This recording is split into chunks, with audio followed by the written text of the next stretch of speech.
महाभारत युद्ध की समाप्ति के बाद पांडवों को हंसी की आवाज सुनाई दी। जब वे ध्वनि स्रोत के पास गए तो उन्हें बर्बरीक का सिर दिखाई दिया। बर्बरीक कोई और नहीं बल्कि भीम और हिडिंबा का पोता था।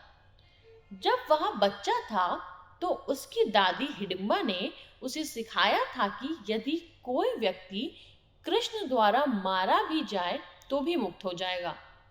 यह पाठ उसके मन में गहराई से अंकित हो गया था और इस मिशन को पूरा करने के लिए उन्होंने कई वर्षों तक तपस्या की और विभिन्न देवताओं से शक्तिशाली हथियार प्राप्त किए।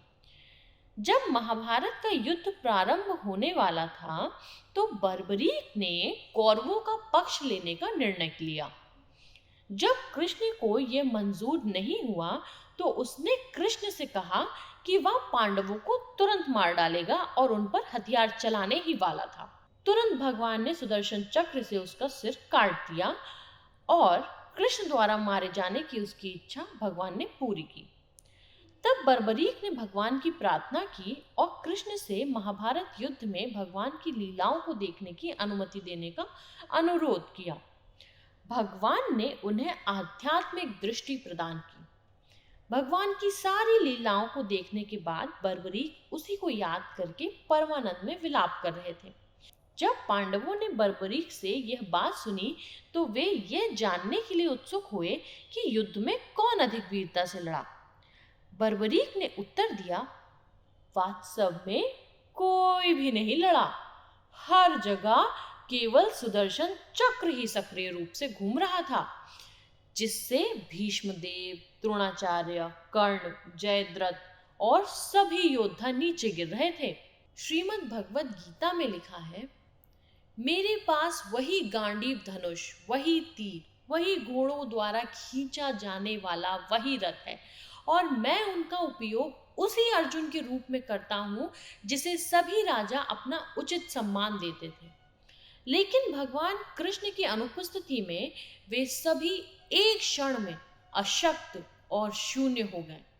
यह बिल्कुल राख पर घी चढ़ाने, जादू की घड़ी से पैसे जमा करने या बंजर भूमि पर बीज बोने जैसा है।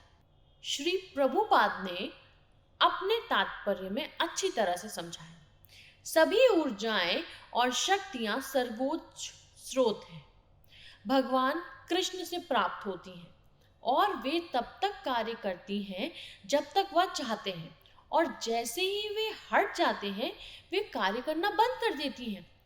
ये ऐसा है जैसे विद्युत ऊर्जा बिजली घर से प्राप्त की जाती है।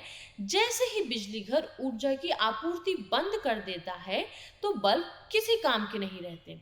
जीवन में कई बार जब हम काम में व्यस्त होते हैं या जब हम किसी खास तरह के काम में माहिर हो जाते हैं तो यह खतरा होता है कि हम ये मानने लगते हैं कि हम कर्ता हैं।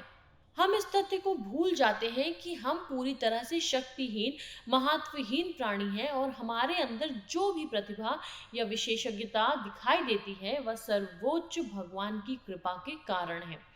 भगवान की इच्छा के बिना घास का एक तिनका भी नहीं हिल सकता। जैसा कि प्रहलाद महाराज ने अपने पिता हिरण्यकश्यप को बहुत अच्छे से समझाया, मेरे प्रिय राजा, मेरी शक्ति का स्रोत जिसके बारे में आप पूछ रहे हैं वह आपका भी स्रोत है। दरअसल सभी प्रकार की ताकत का मूल स्रोत एक ही है।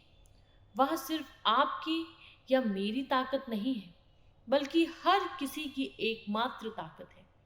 उसके बिना किसी को शक्ति नहीं मिल सकती, चाहे गतिशील हो या ना चल रहा हो, श्रेष्ठ हो या निम्न। भगवान ब्रह्मा सहित हर कोई भगवान की शक्ति से नियंत्रित होता है।